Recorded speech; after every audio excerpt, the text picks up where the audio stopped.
The voice of Motown, West Virginia's leader in news, analysis, and rumors, proudly presents the Voice of Motown podcast, featuring your boys, Brandon and Tyler. Take it away, gentlemen.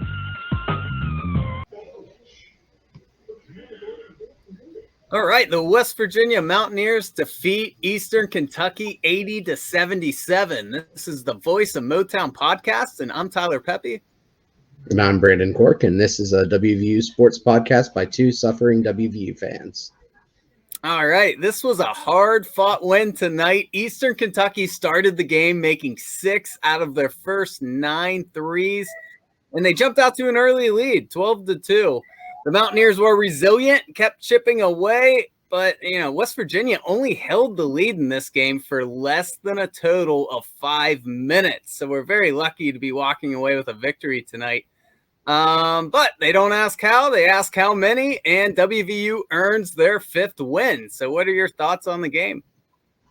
Yeah, it was definitely uglier than I was expecting going into the game, but I think Eastern Kentucky is a quality team, and they came out hot. But, another similar to the Clemson game, which we'll touch on later, a lot of heart to come back and claw their way back into this one.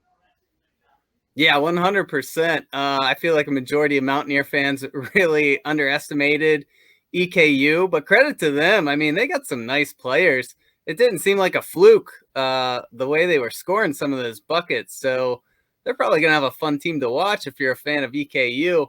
They might make a splash in the tournament this year. But we're going to kind of jumble all of West Virginia's last few games together because, honestly, we're kind of seeing the same issues pop up in every game. At least I think so.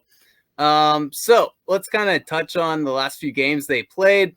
They got a win over Elon in the tournament, and then they advanced to Marquette. Obviously, the Marquette game was very disappointing, having a big lead in the second half to eventually lose by 11. So, and the game was a little closer than the final score indicates. They gave up a ton of corner threes, which we saw a lot of tonight as well.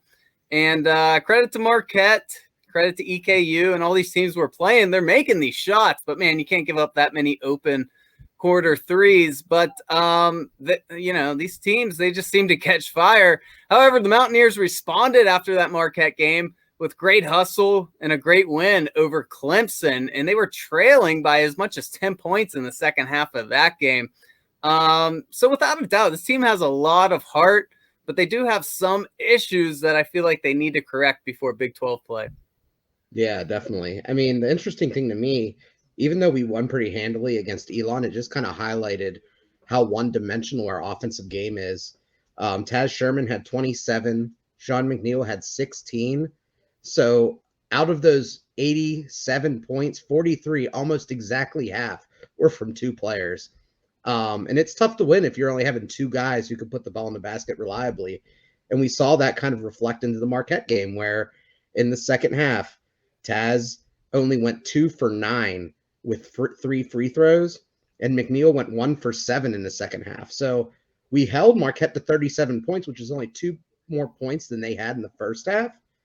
But we only scored 25 because our 2 best scorers just didn't produce. And that's not their fault. Defenses are going to figure out a way to take away our top weapons. And McNeil's probably a little easier to take out than Taz because he is a spot-up shooter.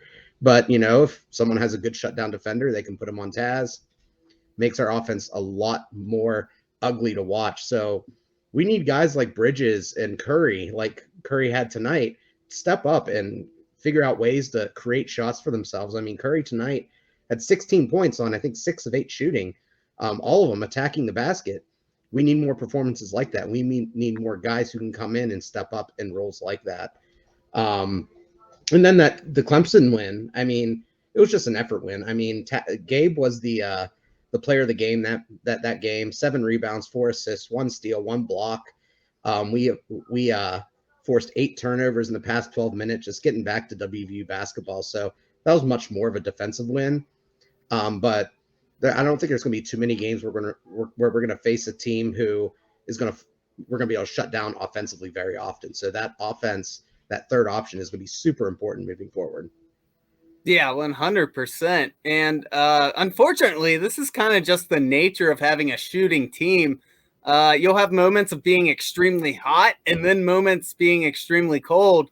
That's when it's nice to have inside presence who can get you a tough 2 points by the basket.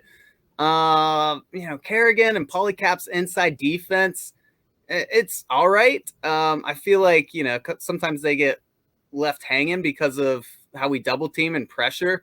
But this team is clearly missing a player like Derek Culver who can be relied on when the team is going cold. So what do you think about our inside issues?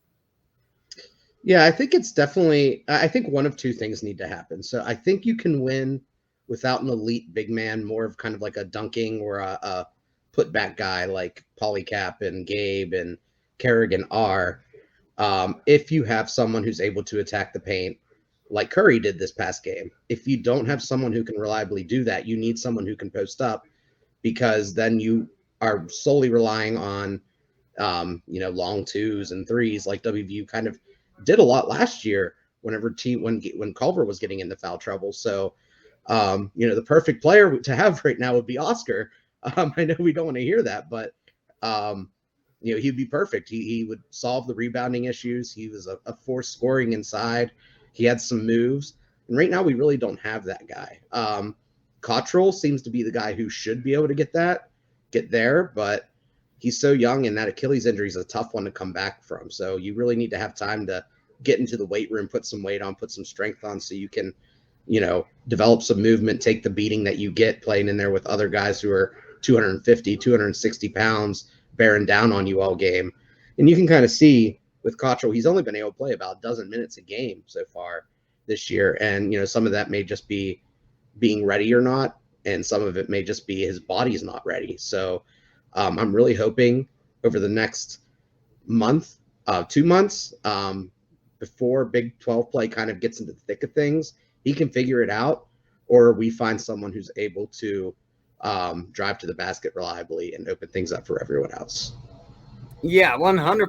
And don't forget, we could have Derek Culver right now as well, which is crazy to think about what could have been with the players we have this year. I don't want to disrespect the centers too much. I love the way Kerrigan hustles and gets up and down the court. There's times I have to check the number on his jersey just to see if that's really him, because, we're not used to really seeing a center just, hustling quickly up and down the court, falling out of bounds and hitting the ball off the opposing team to save a possession, just real heads up stuff. And so I like how they play, but man, they have to develop some type of offensive move. It's not like, DC had a ton of moves underneath, but he had a nice little hook shot, things he could go to. And it was nice just to be able to throw the ball inside to him when we were struggling to shoot outside. And we just simply don't have that this year. Yeah, definitely. I mean, I think, it would have been nice to have someone who's a little bit more versatile brought in. But I do understand the role of Kerrigan and Polycap, because, both those guys came in as legit shot blockers, and that's something we needed last year. But having both of them on the team makes them a little redundant. They are both very similar in size, very similar in length, very similar in skill set. So I did like that Kerrigan almost had that dunk. It looked like he was fouled today. If that's something that could be a part of his game, as a lob threat, I think that's huge, because we haven't really had a lob threat since Oscar. Yeah, 100%. I'm with you. And just to talk more about the game tonight against Eastern Kentucky, the Mountaineers struggled to find another offensive threat in the first half besides Taz Sherman. I believe Gabe Osaboyan was the second leading scorer at halftime, if I remember correctly, with just 6 points. But luckily, Malik Curry stepped up and had a huge second half. So let's talk about Taz and Malik, because they really had historical nights for their careers. Taz finished with a career high 28 points tonight, and he absolutely carried the offense for a majority of this game. Sean and Jalen can have a lot of games like they had tonight. I think they each had 5 points and just missed a lot of shots.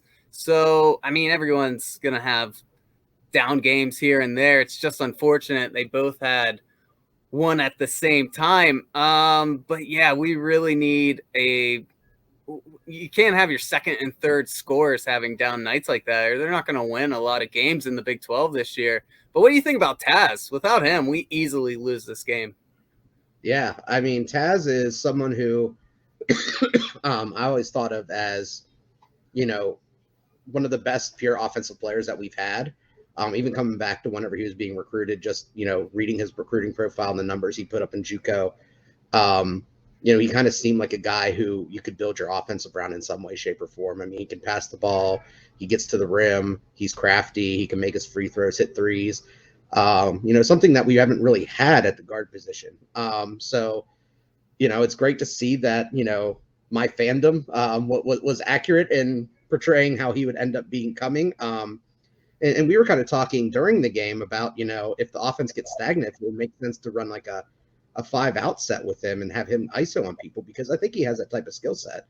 And that would definitely help open up things up for our shooters, which is, I think, leading into Sean, is part of his issue, is that he is a spot-up shooter and he needs to get into a rhythm. So, if his guy is just stuck to him like glue and he has to move around all over the court and just chuck up the contested shot, it's going to be tough for him.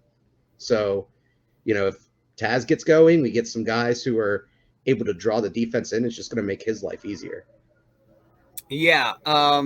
About Taz going ISO, obviously, no one wants to see that be the majority of your offense, but I would absolutely be cool with that. If the offense is struggling, if they just say, hey, ISO with Taz and, let's see if you can get us a bucket and really get things going.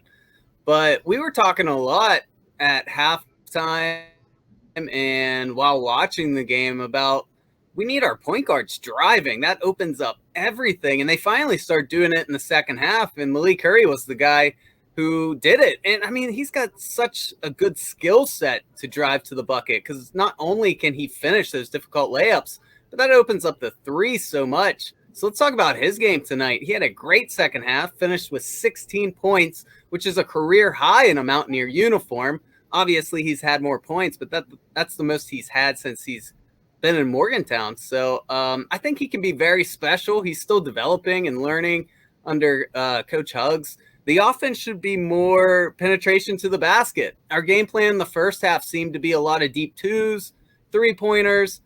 I think our offense should involve more driving to the basket, because that is going to open up the three-point shots and get guys like Sean McNeil going and more involved. Oh, absolutely. I mean, Curry's body control is just incredible in the lane. It's unbelievable to see how he's able to contort his body, maintain his balance, and finish. I mean, it seems like if he just gets a halfway decent angle, he's finishing. I mean, it doesn't matter who's there. He's just so attuned to what his body can do and how to get the ball off the glass in the right way. It's just incredible to watch. And I'm with you. We need to be driving to the hoop more often, because in today's basketball, from the NBA to college to high school, everywhere, it's very analytically driven. And I'm a big fan of the analytics, where the best shots on the court are three-pointers and layups. And if you can't do that, draw fouls. If you're taking 2-pointers from a step inside the 3-point line, that's a bad shot, because you're shooting basically from 3-point range, but it's only worth 2. And that's something we did a lot last year, and I think that hurt us some. Obviously, Miles McBride was tremendous hitting those shots, and McNeil could do that occasionally. But this year, we really don't have someone who can reliably hit those mid-long twos. So, we definitely need to try to get to the rim. And worst case scenario, just draw contact. Try to get to the line. I mean, I know our free throw shooting was abysmal today, but even if you're missing them, you're getting other players in foul trouble. And if it's, something important, like we got out against EKU today, one of their best players got fouled out, that just makes things easier on our offense and defense going forward. So it's doing double the work for, one possession. Yeah, 100%. I mean, Deuce driving to the bucket last year is how, Sean McNeil got a lot of those open threes. And then once he heats up, we all know he's insane. He can start making them from the logos. You just got to get them going. So I think our offense should be more driven to pick and rolls to the bucket. And then if they start collapsing after you make a couple, just kick it out. Which brings me to Jalen Bridges. Maybe I'm being too tough on Jalen because he's only a sophomore, which is hard to believe, but he is. He's still very young. but I'm waiting for this kid to really establish himself as a clear number one or a clear-cut number two player on this team. And he absolutely shows flashes of it, of being able to do it, but I'd like to see it on a more consistent basis. I don't know, maybe I'm being too hard on him. What do you think? So kind of my read on him, it seems like he's too nice.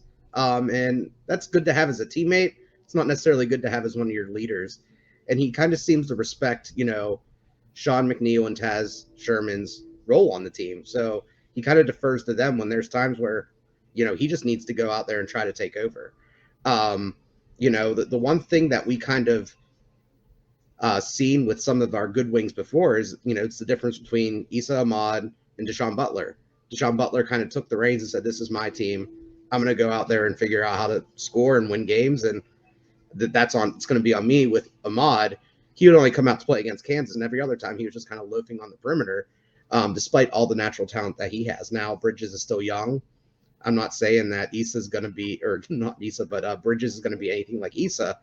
But, you do want to see that drive early on, because that's a real indicator for what they can become. And, he has the shot. He has the finishing ability. He's a great slasher. Defensively, he's very good. He can rebound. He's actually one of the top rebounders on the team.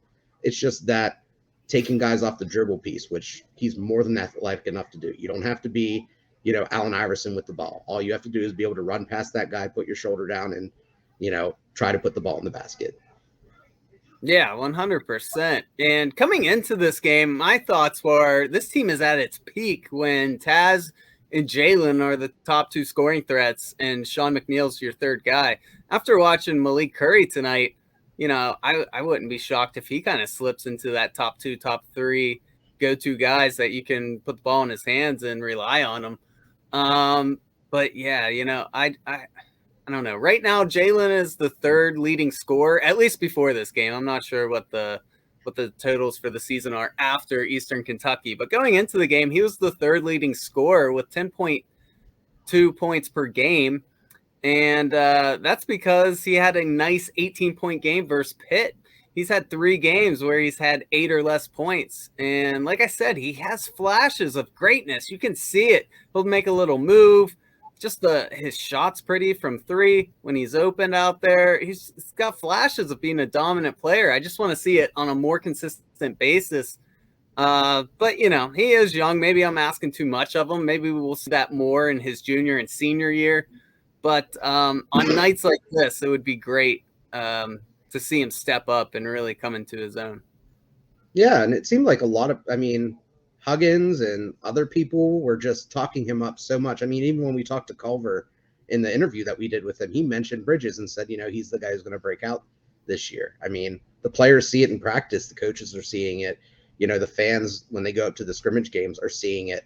It's just about, having that drive and, understanding that, hey, I deserve to have the ball too, and go out there and figure out ways to score. So, that'll come. I think the confidence will get there. Maybe it's something that he just needs to kind of be forced into. Maybe there's a game where McNeil and Taz are both struggling and Huggins just hands him the keys and says, hey, I need you now. And that's what turns it on. But, who knows? Everyone's different. Everyone has different motivating factors. And maybe it's not something we see him take the lead on until next year. But, we do need to see more from him this season if we're going to have a successful season. Yeah, I definitely think he'll get out of it. I think he will emerge eventually. I'm just hoping it's before Big 12 play.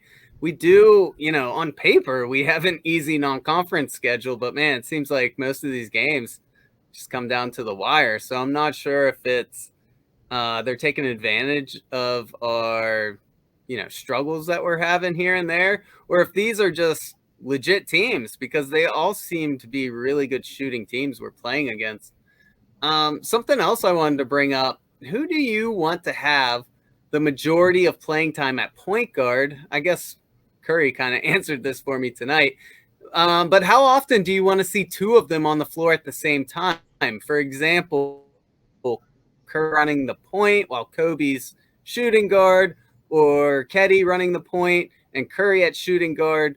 I noticed Huggs is messing with that a lot, and I like it. I like that he's trying everything out and seeing what works in these early games.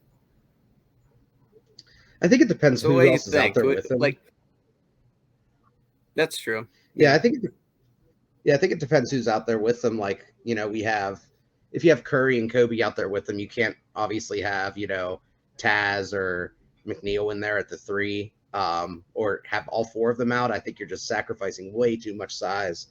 You do have to, I mean, you could probably do it with 3 of them, but if you get a 4th out there, it's probably impossible. So I think it's good to do that in order to spell Taz. But I'm not a huge fan of it, just because, I do think that, that lack of size hurts a little bit. And, someone like, I think with Kobe out there, it works because Kobe has some offense potential, where with Ketty, he's a little streaky. He doesn't hit a lot of shots. He seems he can drive to the basket a little bit, but he doesn't really finish too well. And, I think his role is more defensive. So it just really depends on who the surrounding cast is. Yeah, I agree with you. I noticed, I don't know, I watched all 3 of the games we're discussing today, so I'm getting them kind of mixed up. But I'm pretty sure he did have like 2 point guards and Taz all playing at one point in one of those games. And, I don't hate it as long as it's something you're just going to throw out there for a few minutes to see if maybe you can get, a little streak going on offense. So I don't hate it. Like I said earlier, I like that he's messing around, seeing what works, who gels together. But yeah, it seems like without a doubt that Malik really stepped up today and kind of took that point guard position. And so I'm sure he'll be seeing most of the playing time between those 3. But yeah, it's a good problem to have. We were kind of talking about this at the halftime show. I can't remember the last time West Virginia has had this deep of a team in basketball. It seems like we always had, our starting 5 and then maybe 2 or 3 really reliable guys coming off the bench in these past few years. But this year, I mean, there's never a time Hugs puts someone in and I'm thinking, oh, no, not this guy again. Like, they're all reliable and they can all play. I love it. Oh, yeah, definitely. I love all the options, and that's why I'm kind of optimistic with how the lineups and rotations are going to work out, because, we have so many guys, and eventually you're going to figure out who works in what situations. And Hugs is a smart guy. I mean, he has 904 wins for a reason. He's going to figure it out, and we should be the better for it. It's just going to take time to figure out what works best, when it works best, and what type of opponent it's going to work against. Yeah, I'm with you. That's pretty much it for me. Do you have anything else to add? Yeah, so I wanted to dig in a little bit to kind of the analytics, especially, both on the offense and defense. And it was kind of interesting what I found. So I pulled some stats from a site called Hoop Math. They have all sorts of advanced analytics on, anything from transition offense to, how you're performing defensively. So I found some interesting things, and these are cumulative stats. These aren't from a certain sample size, so it does include some of our bigger wins against poorer opponents, as well as some of the loss against Marquette. But the one thing I found really interesting is that as possessions go longer for WVU on offense, their field goal percentage goes down quite a bit. So, when they're scoring in transition, they're scoring on about 60% of their shots. But if they're running their offense, they're at about 50%, which is a little low. 40 or effective field goal percentage, so it's a little bit weighted depending on free throws. But whenever they're 25 seconds into the possession or lower, or higher, I should say, they're only shooting about 42% effectively from the field, and they're only getting about 30% of their shots from at the rim. And when they do get shots at the rim in that time period, they're only shooting 17%. So it seems like WVU kind of excels more when they're, scoring quicker. They're going through their offense faster. They're scoring in transition. Those longer sets seem to be something that's hurting WVU. So what do you think about that? Yeah, I would say those don't surprise me too much, because I assume a lot of the quick points they're getting are probably when, they were just lighting up Pitt, stealing it and laying it up. So you're probably getting a lot of, high quality, easy shots on those quick possessions. But yeah, I mean, it does kind of highlight WVU's problem where when they do set up their offense, like you said earlier, they are taking, poor shots. I don't want to say most of the time because, sometimes our offense is really hot and it's flowing, but more than I would like to see. I'll just put it that way. So, yeah, that is kind of an eye-opening stat, but it doesn't shock me too much. Yeah, and just to kind of build off of that trend, Jalen Bridges is actually their best and most effective scorer on those shorter possession drives. He is shooting 67% at the rim, 75% from three. But he's just not putting up a lot of volume on anything else. And whenever you get further into the shot clock, so this is whenever they are only 10 seconds into the shot clock, Bridges before this game only had 4 shooting attempts whenever there was between 10 and 25 seconds left elapsed from the shot clock. So it just kind of goes to show you, I don't know if the coaches aren't running plays for him or if they are and he's just passing it up for another option. And not to kind of pile on Bridges, but that's a tale of two stories right there, where whenever you're having these quick possessions and he's getting open, he's money, like he's making everything. But as soon as you start running your sets a little bit, he just disappears. Yeah, it does seem like, I don't know if timid's the right word, but it does seem like when things settle down and he gets the ball and it's just him and someone else, just man to man, one-on-one, he does, I don't know if he just doesn't have confidence in those go-to moves like a Taz does, but it seems like he's way more willing to, pass it up. He seems most effective when he gets the ball quick and then a defender's closing, because so often he'll do that pump fake and then take it in for a dunk, or he will put up the three and he's more than capable of hitting those as well. So I don't know. I mean, it kind of touches on what we were talking about earlier. I just want to see him more aggressive. And I just wish he had like the confidence in himself that we all have in him. I mean, we look at him, the kid, he's going to be an absolute stud, whether it's next year or later on in this year. And I just wish like he could have the same confidence that all of us thinks he's capable of. Oh yeah. I mean, at the beginning of the season, just from all the talk that we heard, I was actually worried about losing him to the NBA draft after the season. Now that's still not out of the question, but when you look at him from a height, length, builds perspective, athleticism perspective, he fits the mold. I mean, he could play, from 2 down to 4. He can rebound. He can do everything. It's just about getting that assertiveness. So obviously it would suck to lose, Taz, Sean, and Bridges in 1 year, but I would rather have all 3 of them be stars and drive us to a deep turning run and lose all 3 than, to say what if. Yeah, he definitely checks all the boxes. I mean, without a doubt. And yeah, now that you brought that up, it's scary to think how many people we're losing. Even Kerrigan, Polycap, Curry, and just so many people we're going to be losing at the end of this year. That's why I really hope, it seems like they are starting to gel more and more. They have the capability of putting points up. They just really need to lock down on defense, because in the past, when it was pressed Virginia, we could go on these super cold shooting streaks and still win because we were playing such tough defense that most games were pretty low scoring. Seems like now every game's a shootout. And so you can't really afford to go on these big cold streaks and still win, especially against Big 12 opponents. I mean, they're not going to let you come back if you get down early. And so, I'm sure Coach Huggs will start to tighten up the defense, but I'm hoping we start seeing that before Big 12 play starts. Oh, definitely. And then, to transition to the defense, it's interesting to see, and this may be part of what the offense wants to do versus what WVU lets them do. But, as far as shot distribution goes, opponents get about 40% of their shots at the rim and 38% of their shots from 3-point range. So only about 22% of their shots come from 2. And that's where you want guys shooting. So Huggins is a defensive coach, and I was kind of shocked to see that that's kind of where he's forcing people to take shots, because he's very good at kind of designing schemes to get people where he wants them. But the past few games, we've seen him kind of decide to double team the paint a little bit more, which then leaves that corner 3 open. and wide open every time. And we saw Eastern Kentucky tonight just go out there, and every time the point guard would drive into the lane, that backside corner was wide open. And it seemed like it was money every time. So that's a little bit of a concern to me.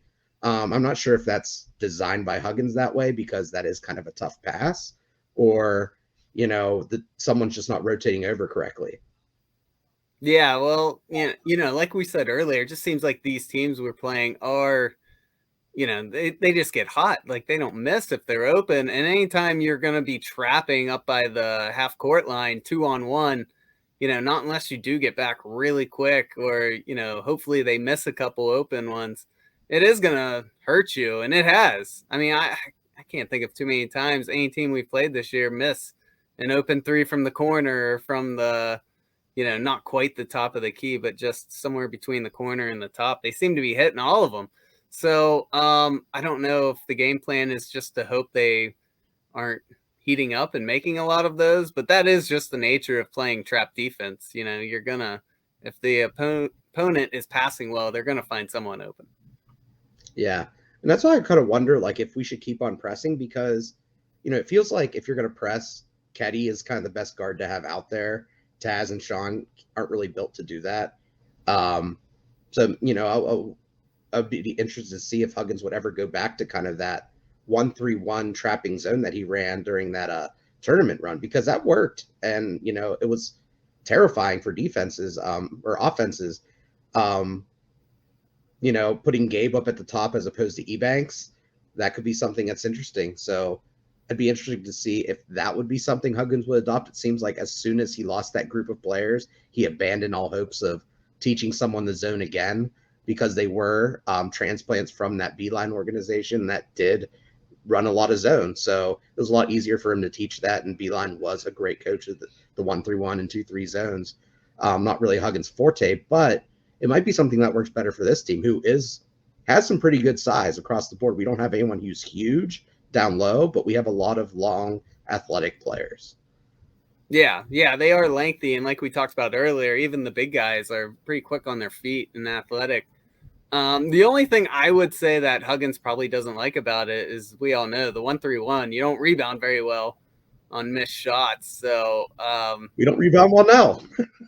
and that's what I was about to say. So I don't know if Hugs doesn't like running that, just because, we all know how he's real hard on rebounds and tough defense, and that kind of leaves that weak. But yeah, like you said, I mean, we're already not rebounding well, so maybe that would increase turnovers. I don't know. We'll see. It'll be interesting to see how he adjusts this next month, because Big 12 play is right around the corner at the beginning of January. And I think we open up with Texas, right? Oh, man. I mean, I don't know. I haven't looked that far in advance yet. I looked once, and I'm pretty sure it was Texas. But I had one more thing to talk about, too, about the defense. So WVU is actually pretty good at limiting teams at scoring in transition. So only about 29% of opponents' field goals percentage come off of transition attempts.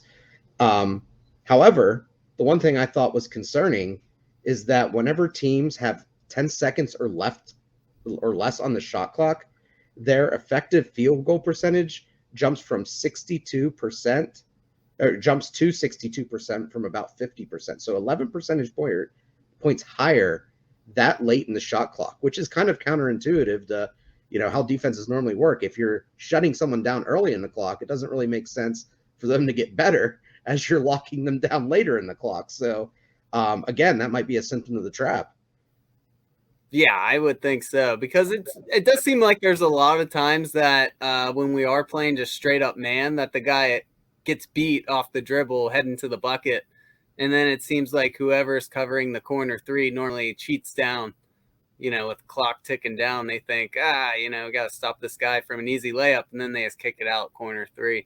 So maybe that's why. I don't know, to be honest.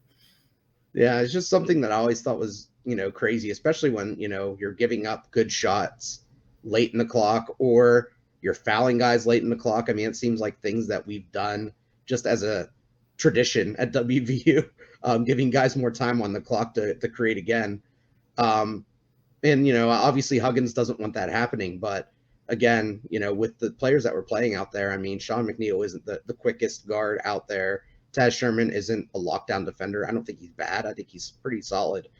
And, Cottrell is still kind of learning his way out there when he's out there. I think Bridges is great. I think the three big men that we rotate in, Gabe, Kerrigan, Polycap, they're all great. Curry has his moments. Ketty, if he's not being too aggressive, can be really good. But like we've said, it's just about finding the right combination of guys out there who can defend without hurting our offense too much. Yeah, 100%. And I hope Hugs keeps messing with the lineups. Just, it's kind of nice. It's almost refreshing to see, especially when you're in a funk, to just put a different group out there and see what they do while they're playing together. Yeah, definitely. Well, that's all I had for my stats portion. All right. Well, we'll probably do another basketball podcast next week. But just so you guys know, the game's coming up. We have Bellarmine on Tuesday, November 30th. We have Radford Saturday, December 4th next week. And then a big one, Connecticut, December 8th. They just played a great game against Auburn that I watched a couple of days ago. So that team will be no joke. We'll definitely have to get some of these issues fixed before we play them. And like I was telling Brandon during that Eastern Kentucky game, these are the games we got to win, because I hope I'm wrong, but I've been saying all along that I think it's going to be an up and down Big 12 year. I think we're going to go somewhere around 500, whether it's a game or two above or a game or two below, or maybe right on the money. I think we're going to be about 500 in Big 12 play. So, Bellarmine, Radford, hopefully Connecticut. These are the games we need to win if we want to comfortably make it into the tournament. I don't want to have to be sneaking in those last couple of weeks before tournament time. Yeah. I think the one good thing about the Big 12 this year, though, is it seems like it's a kind of a down year. I mean, Iowa State didn't do much last year. Kansas State never really does much. Oklahoma State lost their best player, but I still think they have a good coach. They have some good players, so they should be competitive this year. Kansas is always good. Texas Tech lost their coach. Oh, they just lost. Yeah, but they'll figure out a way to still win the Big 12, because that's what Kansas does. They'll be good. And then Texas Tech lost their coach to Texas. And Beard is in Texas with some good players, but they lost a lot of talent. And I'm forgetting someone that lost a lot of talent that I was going to say. Oklahoma. They lost their head coach. Yeah. Oh, yeah. Baylor's good. They lost their three best players, though. And then who am I forgetting? TCU. No. Oh, Oklahoma. Lon Kruger retired. So yeah. That's good for us, because Lon Kruger, despite if his team is good or bad, always finds a way to beat WVU at least once. So that helps out a lot. Yeah. Honestly, it's always fun to watch Big 12 basketball. For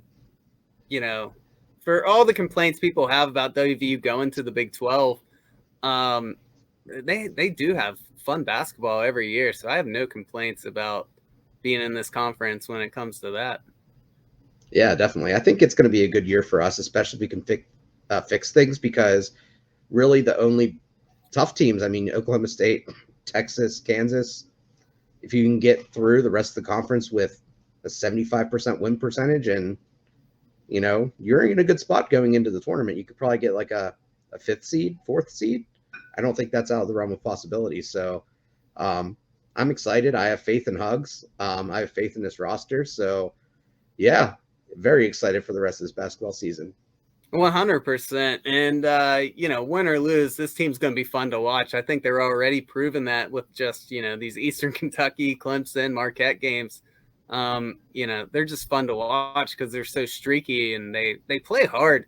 I mean, that's one thing you cannot, say about this team is every single person on there plays tough, and they are the classic Bob Huggins player, which – West Virginia fans love to see. Oh, absolutely.